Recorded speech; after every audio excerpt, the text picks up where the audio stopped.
Selamat berjumpa kembali di Ngulik Alkitab. Saya Pendeta Mestika Hulu akan memandu bincang kita di Ngulik ini. Kali ini kita akan mengulik Yohanes pasal 18 ayat 12 sampai 27.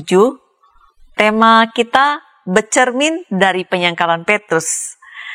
Untuk mengulik teks Yohanes 18 ayat 12 sampai 27 ini telah hadir bersama saya di studio Bapak Pendeta Johan Kristantoro MTH. Halo Pak, apa kabar? Kabar baik Tika, selamat malam. Halo sahabat-sahabat Ngulik Alkitab, ketemu lagi. Terima kasih telah menjadi narasumber di Ngulik Alkitab episode ini. Sahabat, Bapak Pendeta Johan Kristantoro saat ini melayani sebagai pendeta Jemaat GKJ Bekasi Timur. Dari timur ke barat, cukup jauh juga. Sekali lagi terima kasih Pak atas kesediaannya menjadi narasumber. Program Ngulik Alkitab diadakan sebagai sarana bagi kita untuk belajar, memahami apa kata kitab suci, dan melihat apa yang menjadi relevansinya dalam kehidupan kita sehari-hari. Dengan senang hati kami mengajak para sahabat untuk berinteraksi bersama kami. Silakan meninggalkan komentar di kolom yang tersedia. Kita akan awali ngulik kita. Doa dipimpin oleh Bapak Pendeta Johan, silakan Bapak. Sahabat-sahabat, mari kita bersama-sama satu dalam doa. Kami bersyukur Tuhan, Engkau senantiasa menuntun kehidupan kami, bahkan Engkau senantiasa menerima kami apa adanya, di dalam segala kelebihan, maupun juga di dalam kekurangan kami. Kini kami akan belajar dari firman Tuhan, bercermin dari penyangkalan Petrus. Kiranya Roh Kudus-Mu menuntun percakapan kami. Dalam Kristus Yesus kami berdoa. Amin. Saya akan membacakan Injil Yohanes pasal 18 ayat 12 sampai 27. Dari sini dari studio silakan para sahabat juga menyimak Alkitab yang saat ini mungkin tersedia di tangan para sahabat. Yohanes 18 ayat 12 sampai 27. Lembaga Alkitab Indonesia memberikan judul Yesus di hadapan Hanas. Petrus menyangkal Yesus. Maka pasukan prajurit serta perwiranya dan penjaga-penjaga yang disuruh orang Yahudi itu menangkap Yesus dan membelenggu dia. Lalu mereka membawanya mula-mula kepada Hanas, karena Hanas adalah mertua Kayafas yang pada tahun itu menjadi imam besar. Dan Kayafaslah yang telah menasihatkan orang-orang Yahudi adalah lebih berguna jika satu orang mati untuk seluruh bangsa. Simon Petrus dan seorang murid lain mengikuti Yesus. Murid itu mengenal imam besar dan ia masuk bersama-sama dengan Yesus ke halaman istana imam besar. Tetapi Petrus tinggal di luar dekat pintu. Maka murid lain tadi yang mengenal imam besar kembali keluar bercakap-cakap dengan perempuan penjaga pintu lalu membawa Petrus masuk. Maka kata hamba perempuan penjaga pintu kepada Petrus, "Bukankah engkau juga murid orang itu?" Jawab Petrus, "Bukan." Sementara itu hamba-hamba dan penjaga-penjaga bait Allah telah memasang api arang sebab hawa dingin waktu itu. Dan mereka berdiri berdiam di situ. Juga Petrus berdiri berdiam bersama-sama dengan mereka. Maka mulailah imam besar menanyai Yesus tentang murid-muridnya dan tentang ajarannya. Jawab Yesus kepadanya, "Aku berbicara terus terang kepada dunia. Aku selalu mengajar di rumah-rumah ibadat dan di bait Allah, di tempat semua orang Yahudi berkumpul. Aku tidak pernah berbicara sembunyi-sembunyi. Mengapakah engkau menanyai aku? Tanyailah mereka yang telah mendengar apa yang kukatakan kepada mereka. Sungguh, mereka tahu apa yang telah kukatakan." Ketika ia mengatakan hal itu, seorang penjaga yang berdiri di situ menampar mukanya sambil berkata, "Begitukah jawabmu kepada imam besar?" Jawab Yesus kepadanya, "Jikalau kataku itu salah, tunjukkanlah salahnya. Tetapi jikalau kataku itu benar, mengapakah engkau menampar aku?" Maka Hanas mengirim dia terbelenggu kepada Kayafas imam besar itu. Simon Petrus masih berdiri berdiam.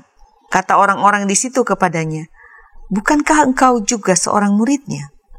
Ia menyangkalnya, katanya, "Bukan."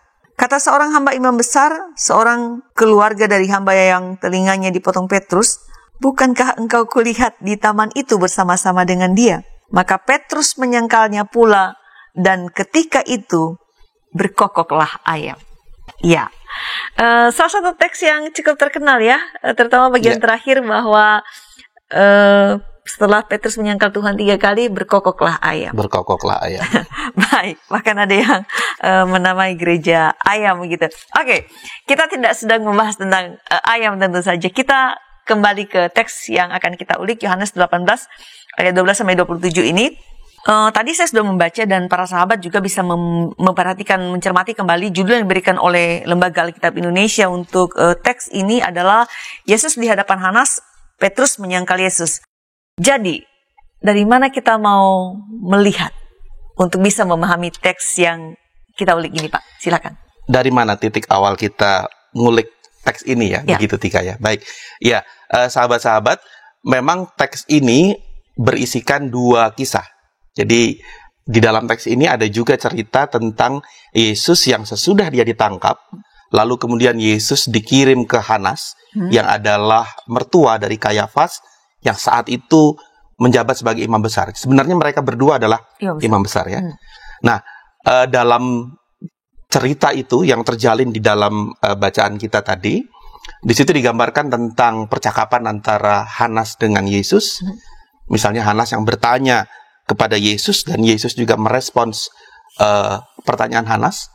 Lalu ada juga yang menarik di dalamnya ketika ada seorang prajurit yang menampar muka Yesus karena menurutnya mungkin jawaban Yesus kurang pantas diucapkan kepada imam besar, tetapi kemudian Yesus ternyata tidak diam setelah dia ditampar. Yesus ternyata merespons dengan mengatakan, jikalau kataku itu salah, tunjukkanlah salahnya.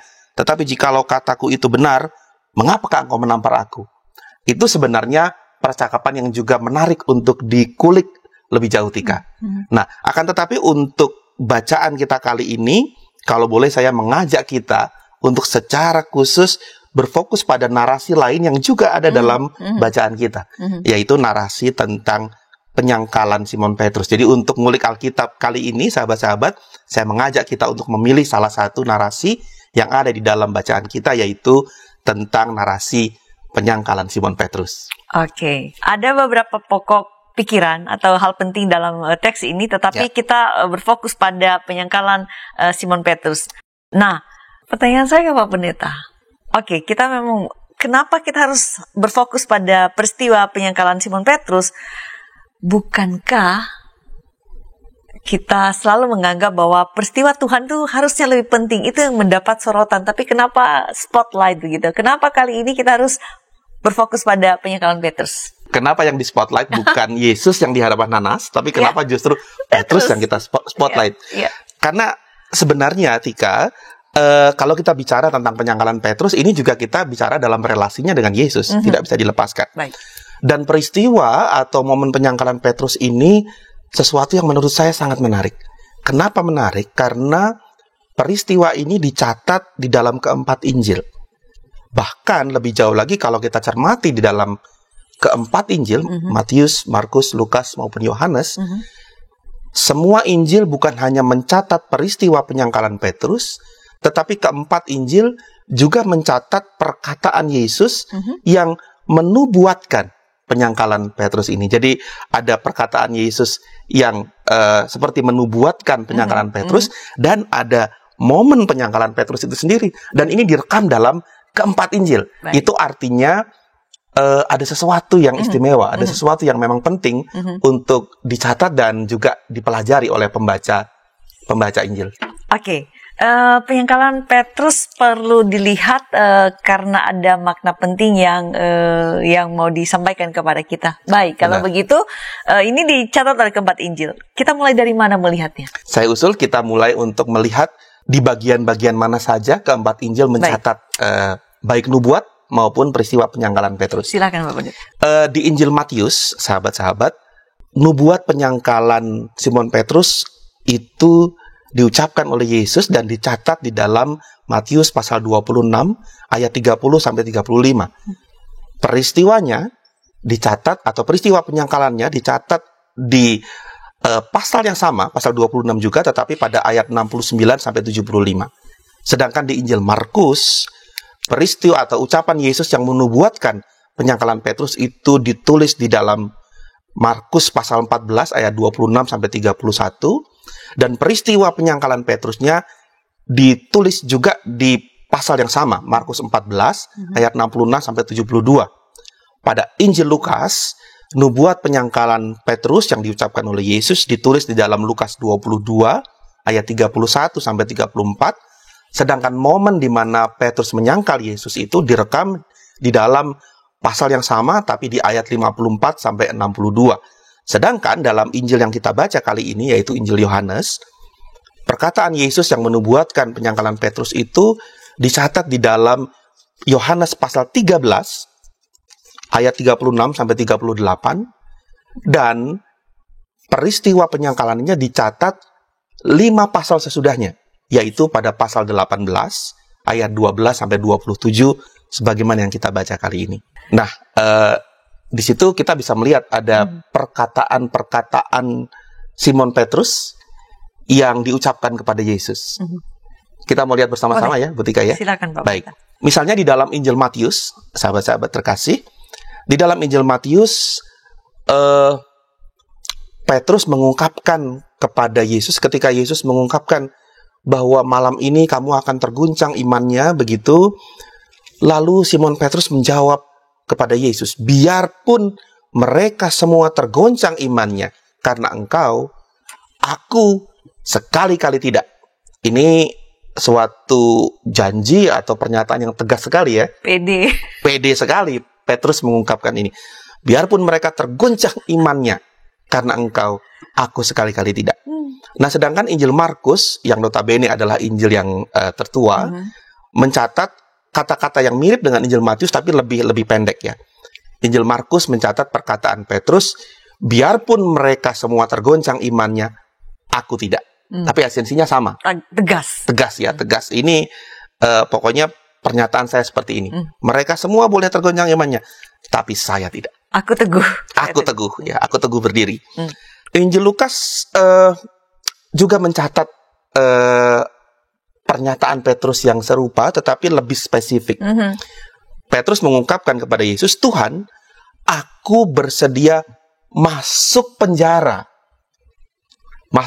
dan mati bersama-sama dengan engkau. Bayangkan, ini lebih spesifik lagi, sahabat-sahabat.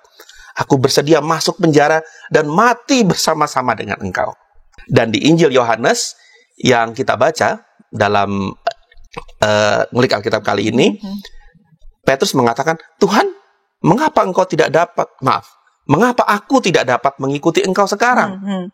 Aku akan memberikan nyawaku bagimu. Jadi ini satu ungkapan yang sangat percaya diri, di mana Petrus bahkan bersedia mengorbankan, memberikan nyawanya untuk membela gurunya, membela Yesus yang ia ikuti.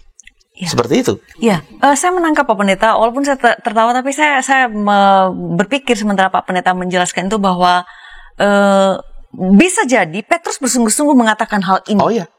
Dia tidak main-main walaupun saya tertawa. Tapi kenapa saya tertawa, yang membuat saya tertawa adalah begini. Bukankah kita juga dalam kenyataan hidup sehari-hari sering begitu? Kita gampang berjanji, tapi kemudian ketika kesulitan terjadi, nanti kelak akan seperti Petrus. Saya mengingat dua hal begitu. Ada satu lagu Indonesia yang terkenal udah lama sekali. Ya, itu tidak usah dibahas lagunya. Saya mengingat saja, memang lidah tidak bertulang. Kita mudah berkata-kata, tetapi merealisasikan yang kita katakan di janji itu tidak gampang. Satu lagi, ada ungkapan yang mungkin juga para pemirsa, para sahabat juga akrab. It easier to say than done. Bahkan ada nyanyian rohani yang juga sebenarnya mengungkapkan seperti itu.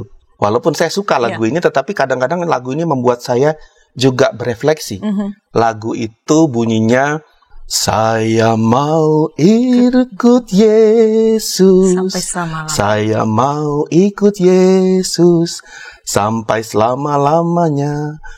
Meskipun saya susah menderita dalam dunia, saya mau ikut Yesus sampai selama-lamanya. Ini kan mirip ya dengan ungkapan Petrus ya. Betul. Walaupun saya menderita, saya susah, tapi saya tetap mau ikut Yesus.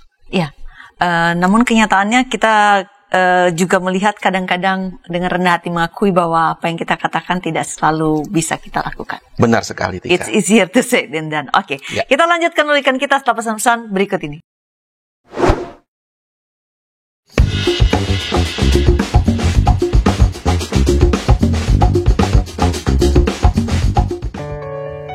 Sahabat, YKB GKI TV menayangkan program baru yaitu Balada, bedah lagu dan aransemen di channel Bedah Lagu.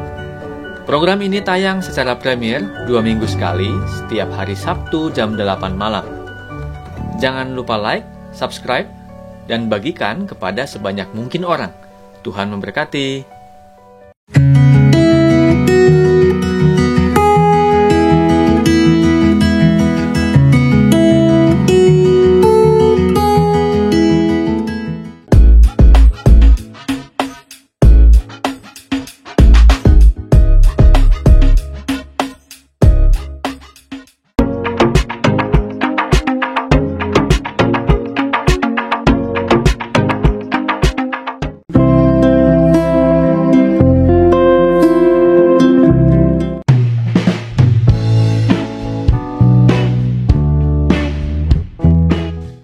Sahabat, mari dukung pelayanan dan pekabaran Injil melalui YKB dengan membagikan link acara ini kepada sebanyak mungkin orang.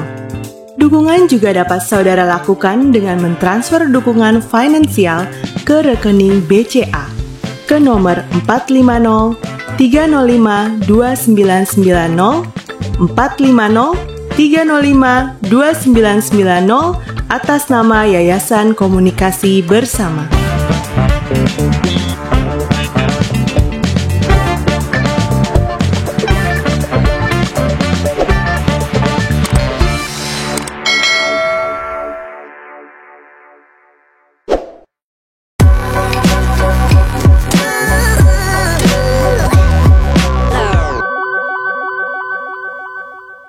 Masih di Ngulik Alkitab bersama saya Pendeta Mestika Hulu dan narasumber kita Bapak Pendeta Johan Kristantoro.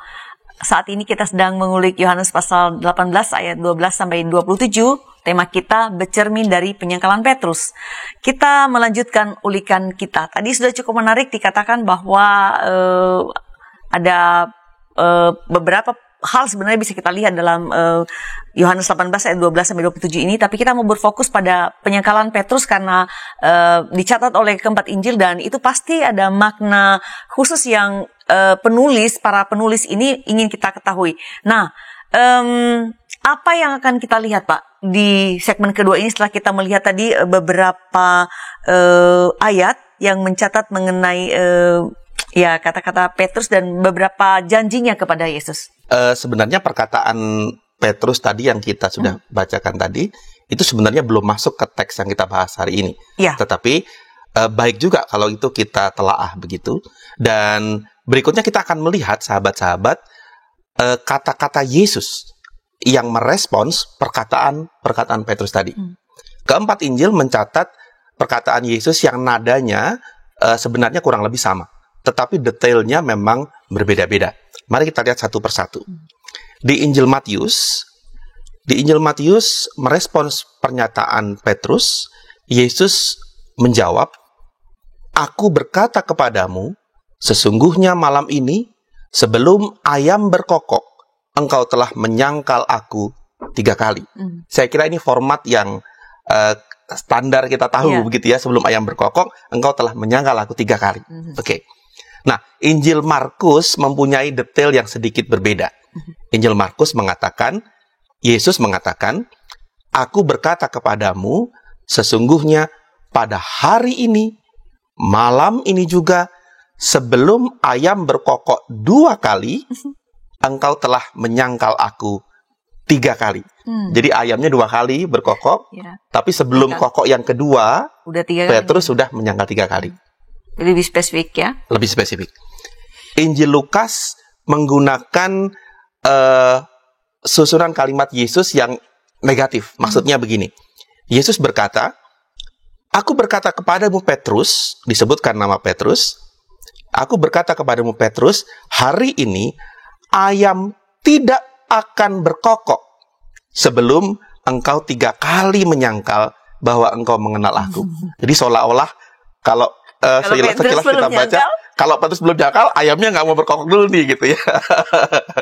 Tapi itu menunjukkan bahwa kokok ayam ini kan sebenarnya penanda pagi, penanda fajar. Maksudnya Yesus adalah sebelum fajar menyingsing pasti akan terjadi ya. itu akan terjadi gitu ya. Lalu di Injil Yohanes yang kita baca, Yesus merespons dengan kalimat, nyawamu akan kau berikan bagiku. Sesungguhnya aku berkata kepadamu, sebelum ayam berkokok, engkau telah menyangkal aku 3 kali. Itulah perkataan-perkataan Yesus di keempat Injil. Merespons ya. Pernyataan Petrus yang sangat percaya diri itu.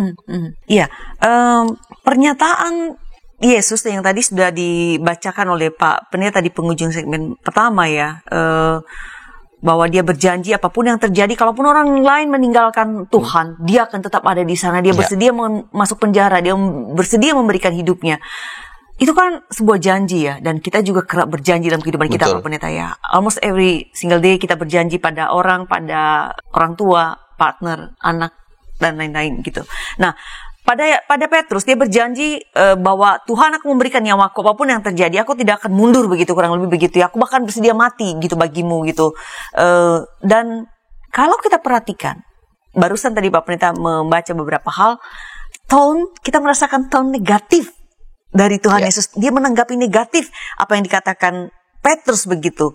Nah, benarkah memang Tuhan menanggapi perkataan janji Petrus itu negatif? Dan kenapa sih Tuhan Yesus harus menanggapi demikian begitu? Bukankah mestinya orang yang mau berjanji itu didukung begitu, Pak Pendeta? Iya. Gimana? Iya betul ya. Seandainya saya atau Tika jadi Petrus mungkin juga akan kaget juga, shock juga ya. Loh, ini saya menyatakan komitmen kesungguhan gitu, kok malah ditanggapi seperti ini gitu ya. Sebelum ayam berkokok kamu sudah malah menyangkal. Sudah menyangkal gitu ya. Nah, kita bisa melihat jawaban Yesus ini baik dalam Injil Matius, Markus, Lukas maupun Yohanes. Kita bisa melihatnya dalam 3 kacamata. Yang pertama, kita bisa melihat perkataan Yesus ini dengan kacamata kita saat ini.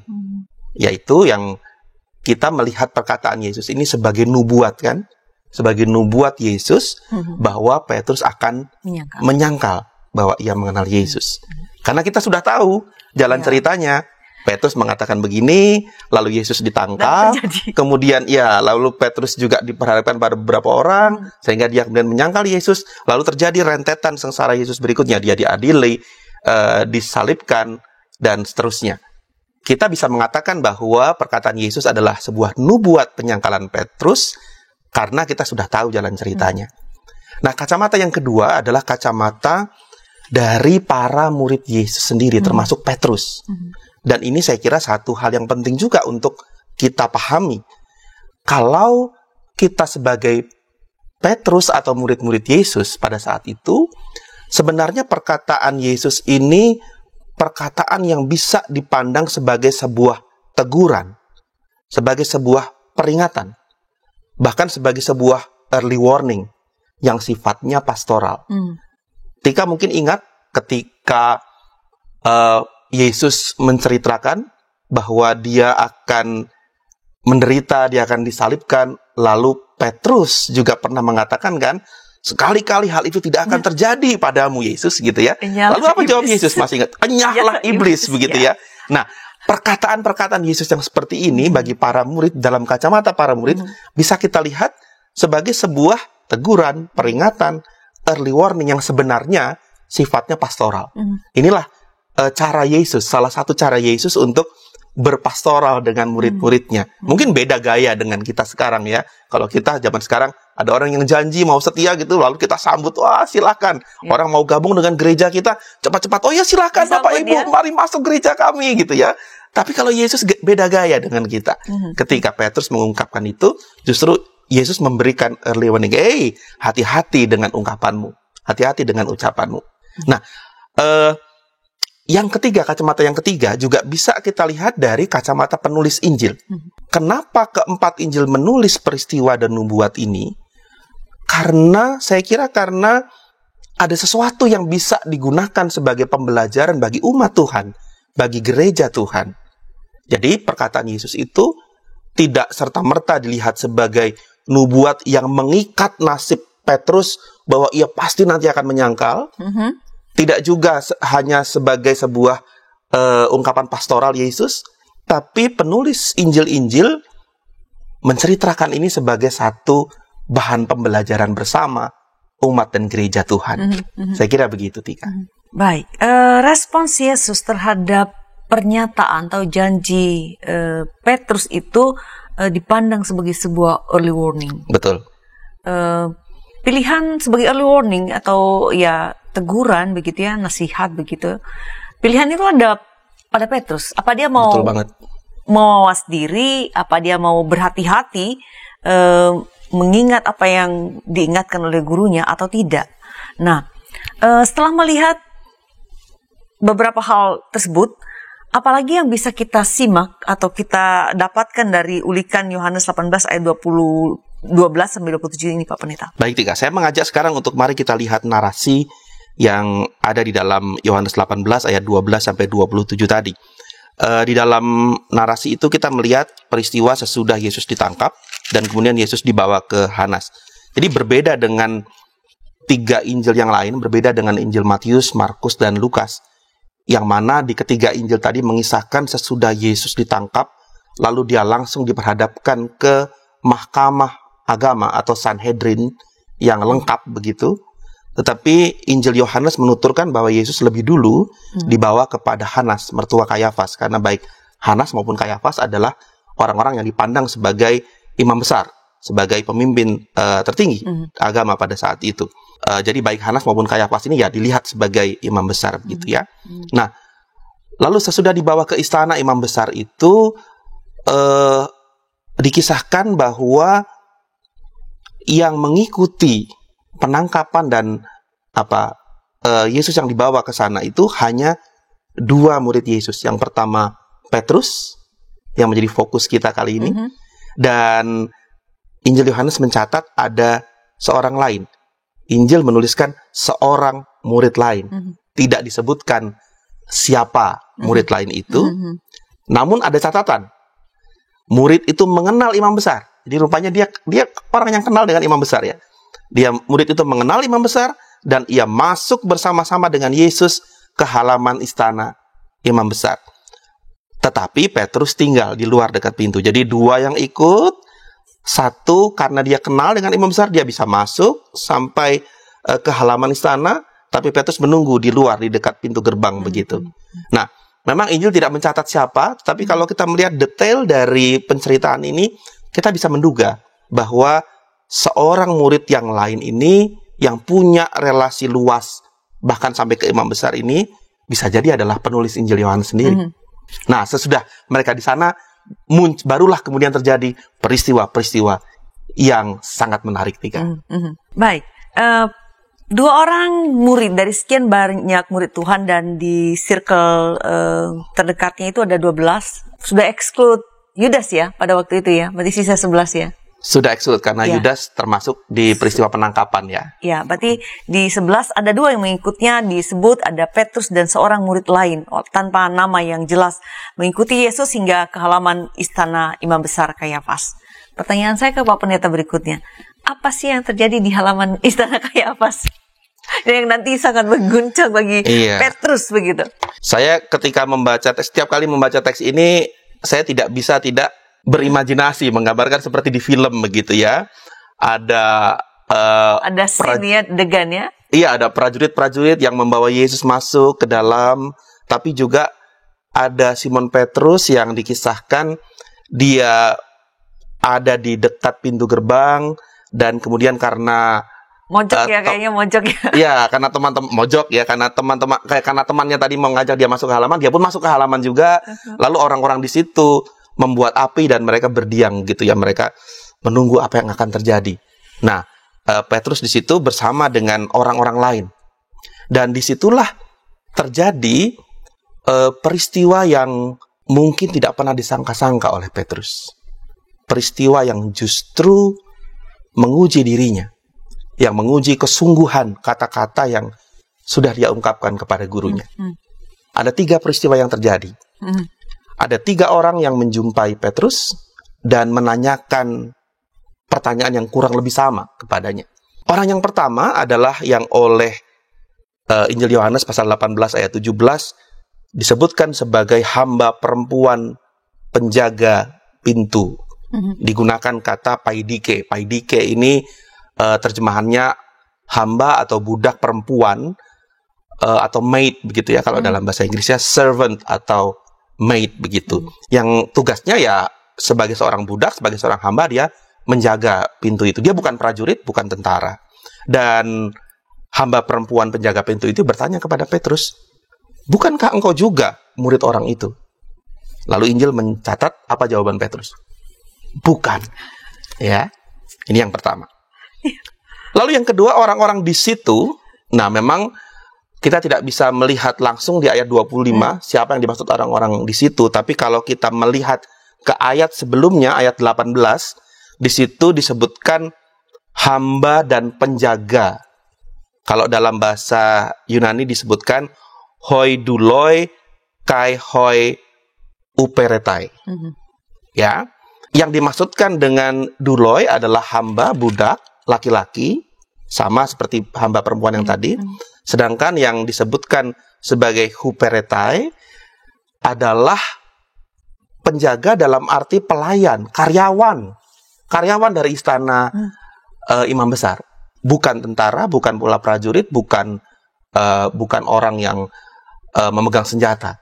Jadi orang-orang ini yang berdiam bersama-sama dengan Petrus, mereka bertanya, "Bukankah engkau juga seorang muridnya?"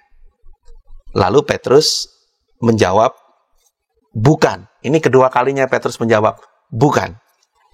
Lalu orang yang ketiga, seorang keluarga, ya, dari hamba yang telinganya dipotong Petrus. Kita tahu ada peristiwa itu sebelumnya ya. Petrus, ya, memotong hamba imam besar. Lalu ternyata keluarga atau saudara lah, bukan keluarga inti ya, tapi keluarga. Ini kalau dalam bahasa Yunaninya menggunakan kata sunggenes. Sunggenes ini artinya keluarga, kerabat begitu ya, saudara.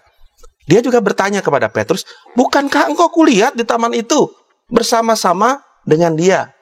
Nah, ini atas pertanyaan ini Injil juga mencatat bahwa Petrus menyangkalnya pula. Dan persis ketika 3 kali Petrus menyangkal ketiga orang itu, disitulah berkokoklah si ayam itu. Baik, kita lanjutkan ulikan kita setelah pesan-pesan berikut ini.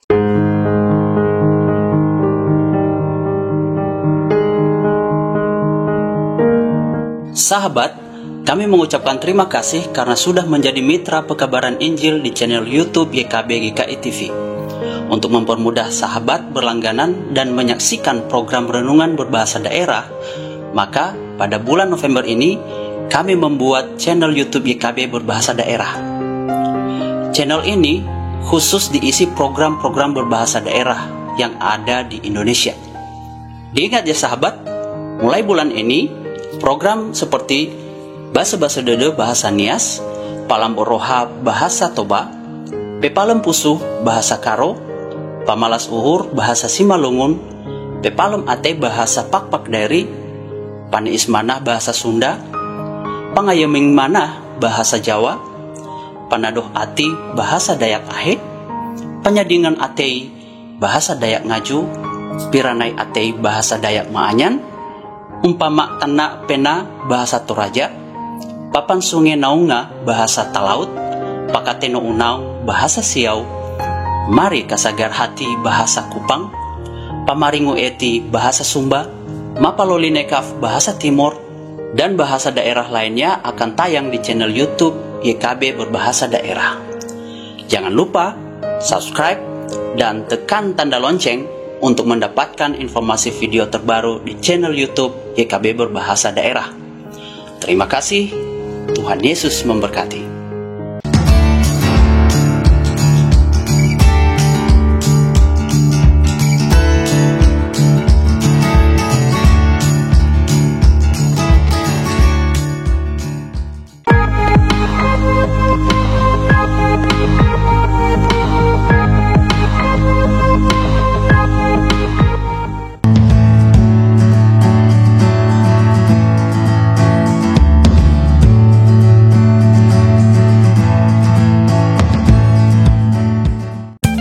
Sahabat, mari dukung pelayanan dan pekabaran Injil melalui YKB dengan membagikan link acara ini kepada sebanyak mungkin orang.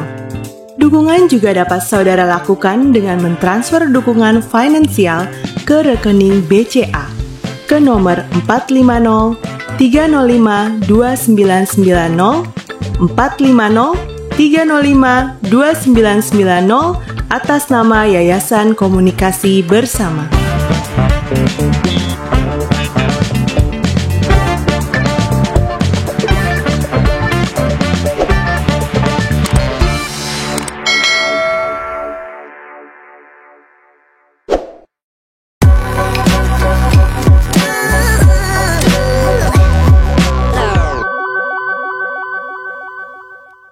Terima kasih sahabat masih setia bersama kami di Ngulik Alkitab.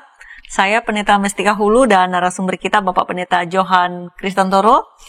Saat ini kita sedang mengulik Yohanes 18 ayat 12-27 dengan tema bercermin dari penyangkalan Petrus. Kita sudah berada di segmen terakhir. Mari kita lanjutkan ulikan kita. Tadi di 2 segmen pertama beberapa hal sudah kita bincangkan, dan di segmen kedua tadi di penghujung segmen kedua Pak Pendeta Johan sudah menjelaskan bahwa Petrus dan seorang murid yang lain, entah siapapun namanya walaupun disinyalir sebagai penulis dari Injil Yohanes, mengikuti Yesus hingga ke halaman istana Imam Kayafas begitu.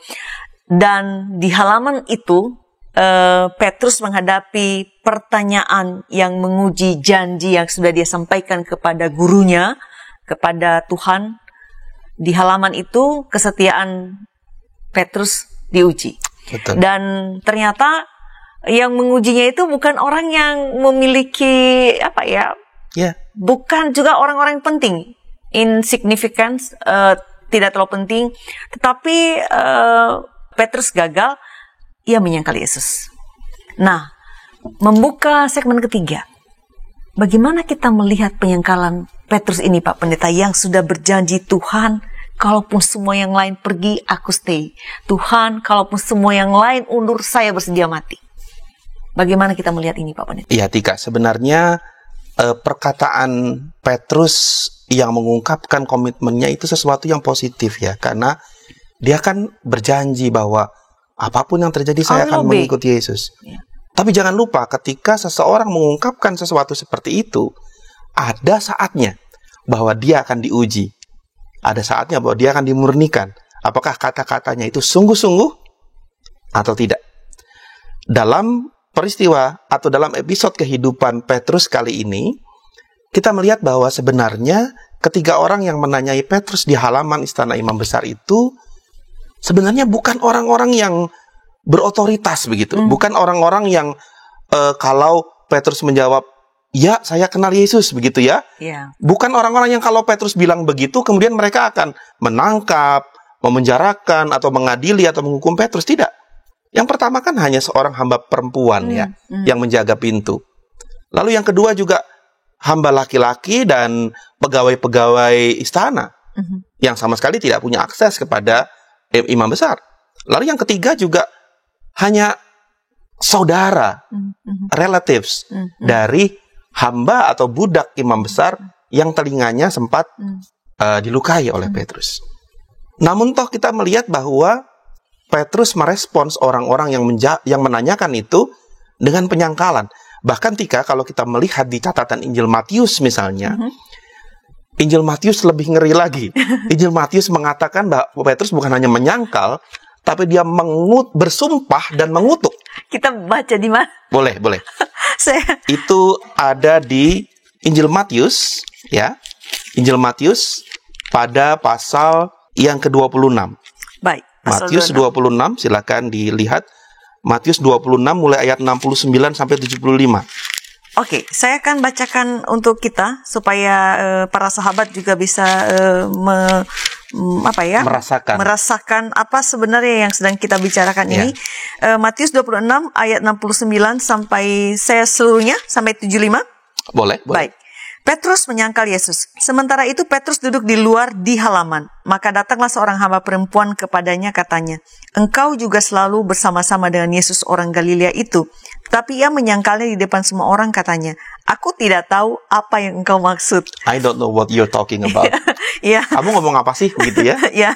Ketika ia pergi ke pintu gerbang, seorang hamba lain melihat dia dan berkata kepada orang-orang yang ada di situ, "Orang ini bersama-sama dengan Yesus orang Nazaret itu." Dan ia menyangkal pula dan bersumpah, Menyangkal "Aku dan tidak bersumpah." kenal orang itu. Iya, aku nggak kenal. Menyangkal dan bersumpah. I swear. Iya. Oke. Kata-kata sumpahnya nggak ditulis oleh Injil. Hanya kata-kata aku tidak kenal orang itu gitu Orang ya. itu. Oke. Tidak lama kemudian orang-orang yang ada di situ datang kepada Petrus dan berkata, "Pasti engkau juga salah seorang dari mereka." Ini bahkan mengkonfirmasi pasti engkau juga salah seorang dari mereka begitu.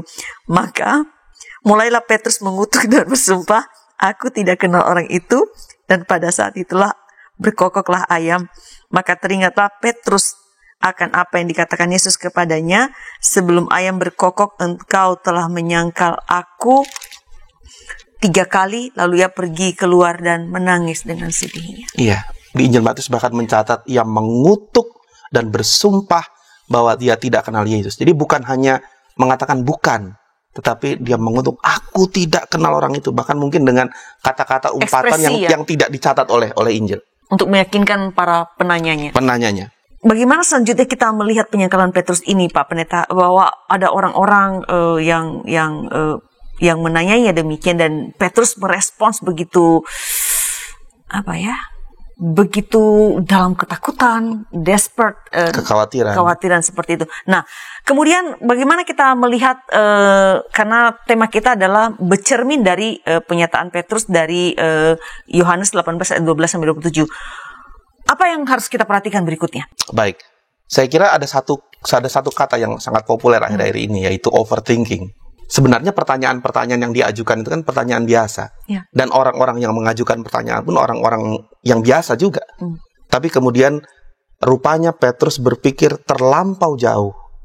Dan ini menunjukkan bahwa Petrus pada saat itu, di dalam episode kehidupan dia pada saat itu, dia orang yang antusias dan berapi-api, tapi dia juga memiliki kelemahan, yaitu dia kurang mampu merasionalkan atau melogika apa yang terjadi di sekitarnya. Jadi ketika orang-orang bertanya seperti itu, maka Petrus membayangkan bahwa semua orang yang di situ pasti akan mengancam keselamatan dirinya.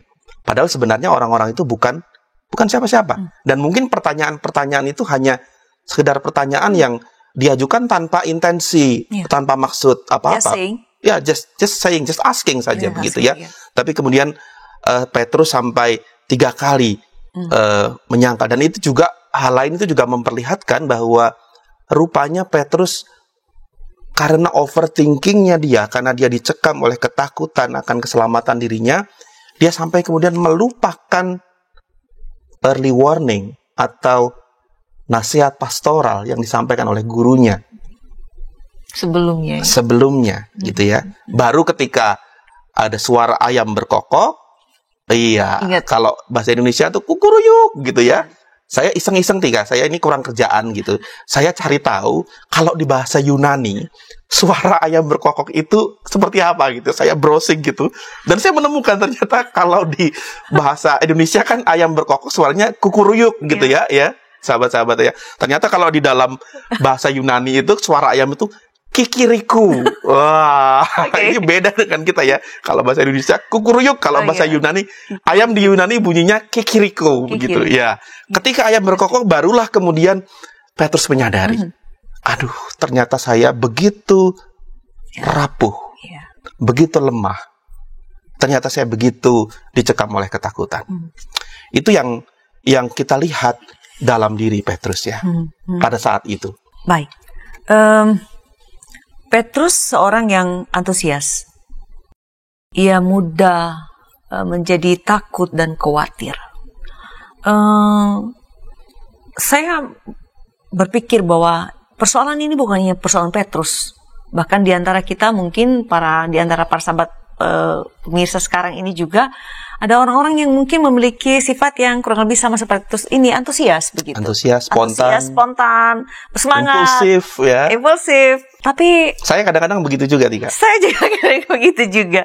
Dan Sahabat-sahabat mungkin juga ada yang seperti itu ya. ya, dan melalui peristiwa ini saya sih berharap bahwa kita semua menyadari seperti Petrus bahwa sebetulnya kita bersungguh-sungguh dengan apa yang kita katakan. Kita bersungguh-sungguh dengan tekad komitmen kita, tetapi mari kita sadari juga bahwa kita ini rentan, rapuh. Kita memiliki kelemahan. Nah, pertanyaan saya berikutnya ke Pak Pendeta nih. Di segmen ketiga ini kita sudah menuju akhir-akhir dari ngulik ini, menyadari kenyataan seperti itu, seperti Petrus yang rentan mendapat early warning dari Tuhan. Nah, apa yang harus dilakukan? Pelajaran apa yang dapat kita petik dari peristiwa atau pengalaman Petrus ini supaya kita juga katakanlah stay alert, tetap mengingat early warning apapun itu, yang early warning bahwa kelemahan kita di sini. Masing-masing kita mungkin menyadari kelemahan apa yang kita punya, yang itu bisa menjadi semacam early warning buat kita,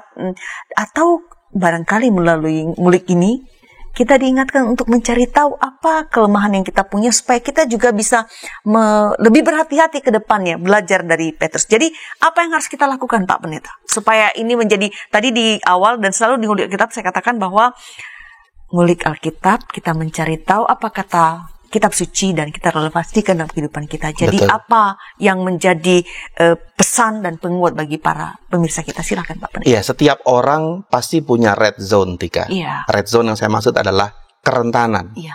critical point, poin titik kritis dalam kehidupannya. Dan Petrus di episode kehidupannya juga mengalami itu, ketika dia punya karakter yang berapi-api, bersemangat, antusias begitu. Tapi ternyata di satu sisi dia juga orang yang mudah rapuh juga. Istilahnya easily crack under pressure begitu. Begitu dalam tekanan dia mudah retak, mudah patah begitu. Nah, saya kira ini mengingatkan kita pertama-tama bahwa penting sekali untuk memiliki kehidupan yang seimbang. Baik fisik, kesehatan fisik tentu penting. Kesehatan mental itu juga penting, dan kadang-kala ini diabaikan. Tapi juga kesehatan spiritual. Keseimbangan kehidupan ini saya kira menjadi satu yang sangat penting. Menyimak peristiwa penyangkalan Petrus ini dan juga melihat pribadi Petrus pada episode kehidupan yang ini, saya kemudian teringat dengan satu perumpamaan Yesus yang pernah Yesus ungkapkan, yaitu perumpamaan tentang seorang penabur yang menaburkan benih. Sahabat-sahabat pasti juga ingat bahwa Yesus pernah menceritakan perumpamaan ini yang dicatat di Injil Matius, Markus, dan Lukas. Ada benih yang ditaburkan dan jatuh di pinggir jalan, lalu ya dimakan burung karena dia tidak bisa bertumbuh di situ. Lalu ada benih juga yang jatuh di tanah yang berbatu-batu, tapi karena tanahnya tipis, lalu ya dia tidak bisa berakar dan dia kurang air, lalu dia menjadi layu dan kering. Ada juga benih yang jatuh di tanah yang ditumbuhi semak duri. Dia bisa bertumbuh, tapi karena dia dihimpit oleh semak duri itu, lalu kemudian dia mati oleh karena tekanan himpitan dari semak duri itu. Dan tentu saja yang terakhir ada benih yang jatuh di tanah yang baik, lalu ia bertumbuh dan berbuah dengan baik. Nah, kondisi Petrus pada saat itu ya, bisa digambarkan seperti benih yang kurang berakar, benih yang jatuh di tanah berbatu begitu. Petrus orang yang sangat bersemangat, tapi agaknya pada saat itu Petrus masih belum kuat berakar pada Yesus. Sehingga ketika datang ujian, ketika datang pencobaan, ia tidak mampu merespons dengan baik. Nah, tapi tentu saja kita bicara tentang Simon Petrus pada saat itu, pada satu episode kehidupannya. Saya kira yang pertama pembelajaran itu, Tika, yang sangat penting ya. Baik, berarti kita melihat Petrus dalam episode ini bukan berarti seluruh kehidupannya, karena kelak nanti setelah perjumpaan dengan Tuhan yang bangkit, ada pemulihan di sana dan kita bisa membaca kisahnya juga yang betul seperti yang dia katakan pada awalnya, dia memang memberikan hidupnya bagi Tuhan. Tapi untuk kali ini kita fokus untuk melihat kerapuhan Petrus dan penyangkalan yang dia lakukan. Baik, Pak Pendeta, kita akan mengakhiri ngulik Alkitab ini. Seperti tadi yang barusan Bapak Pendeta katakan bahwa kita sedang melihat satu episode dari kehidupan Petrus ketika dia menyangkal Tuhan karena segala konteks yang dia miliki juga. Nah, apa pesannya bagi kita umat Tuhan yang hidup di masa kini, yang saya kira juga tadi sudah kita katakan bahwa kita ini juga mungkin memiliki karakter yang kurang lebih sama seperti Petrus. Kita ini spontan, kadang-kadang impulsif. Kita merasa bersungguh-sungguh mengatakan itu, tetapi kemudian kita belum melihat ke depan, menimbang segala sesuatu, dan ketika persoalan terjadi runtuh juga, cracks juga seperti Petrus. Nah, bagaimana kita dalam situasi dunia yang ya kita tahu 2 tahun terakhir juga pandemi begitu, dan kita di dalam masa-masa itu, bagaimana pengalaman Petrus ini juga dapat menjadi sebuah momen bagi kita untuk bisa membuat komitmen baru mungkin, atau bahkan lebih jelas melihat kehidupan dan tanggung jawab kita sebagai umat Tuhan di masa kini. Silakan Pak Pendeta. Yang pertama, Tika, kalau bicara tentang teks ini, kita perlu menggarisbawahi bahwa Yohanes 18 ayat 12 sampai 27 bukanlah narasi untuk mencela atau mendiskreditkan, apalagi menyalahkan Petrus. Injil mencatat bahwa narasi ini merupakan sebuah cermin. Ini yang tadi saya katakan, inilah cara penulis Injil melihat peristiwa ini. Penulis Injil menggunakan cerita ini sebagai sebuah cermin bagi semua orang percaya, baik bagi pembaca awal Injil Yohanes di abad pertama, maupun juga bagi kita, pembaca di masa kini. Jadi yang pertama saya mau mengusulkan, mari kita jangan melihat peristiwa penyangkalan Petrus sebagai sebuah kejahatan atau sebagai yang kemudian menodai reputasi Petrus seterusnya. Karena seperti Tika juga bilang, sesudahnya ada episode baru dalam kehidupan Petrus. Itu yang pertama. Injil mencatat peristiwa ini bukan untuk mencela, tetapi sebagai cermin. Yang kedua, narasi ini bisa kita gunakan untuk kita belajar secara terbuka mengakui bahwa kita ini memang lemah, memang rapuh, dan kita tidak berdaya menjalani hidup ini. Dan begitu mudahnya kadang kita jatuh dalam dosa. Di masa pandemi ini sesuatu yang sangat terlihat nyata, bahwa kita benar-benar rentan, kita benar-benar tidak berdaya. Di hadapan virus yang sangat kecil pun kita rentan, rapuh, dan tidak berdaya. Kalau saya boleh pakai istilah, barangkali kita semua adalah Petrus baru dalam episode penyangkalan tentang Yesus. Dan karena itu saya senang sekali dengan satu bagian dari nyanyian. Ini nyanyi lagi, nyanyian yang ditulis oleh Pak Pendeta Profesor Yowas Adi Prasetya beserta Ibu Ria Prawira, yang judulnya Rapuh.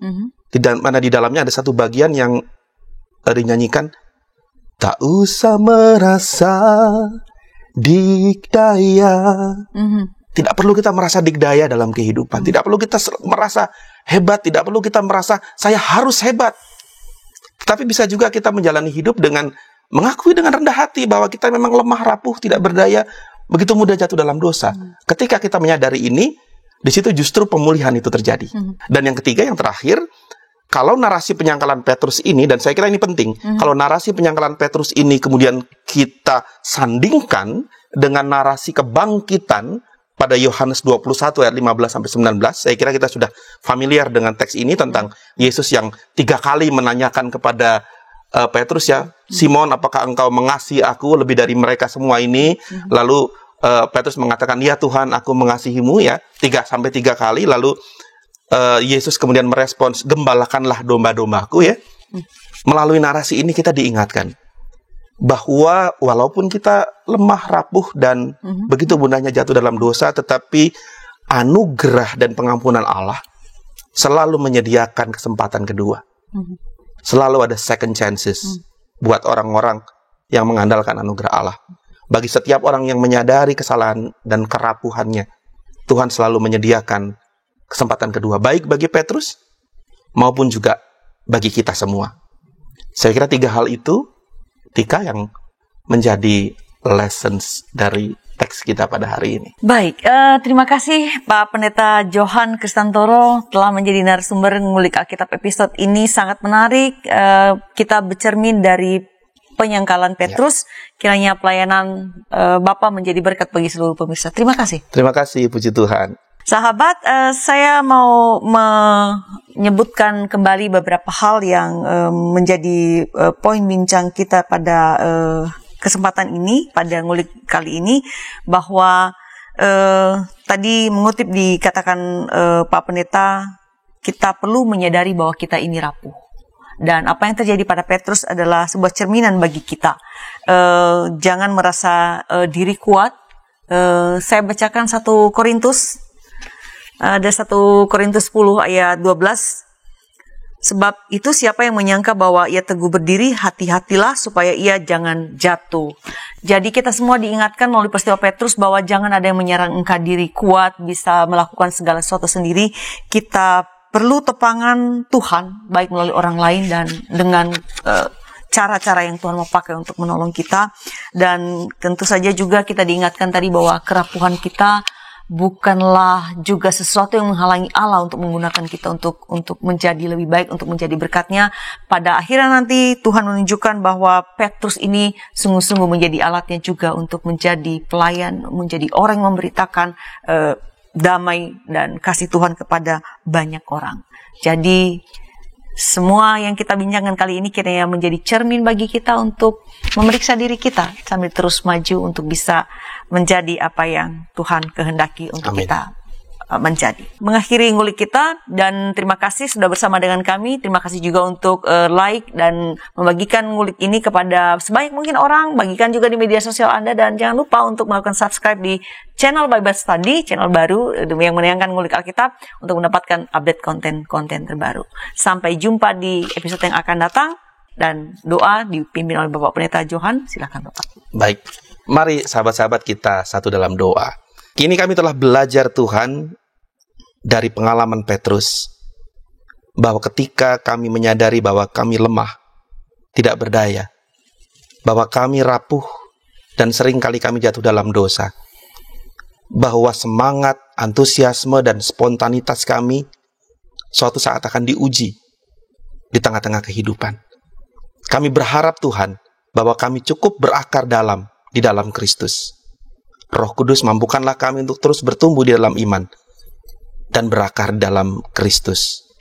Dan biarlah kami terus mengandalkan anugerah dan pengampunan Allah untuk terus menjalani kehidupan di dalam keselamatan dari Allah.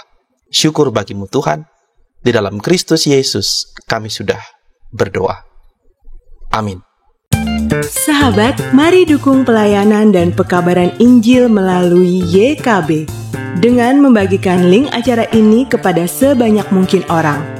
Dukungan juga dapat saudara lakukan dengan mentransfer dukungan finansial ke rekening BCA ke nomor 450 305 2990 450 305 2990 atas nama Yayasan Komunikasi Bersama.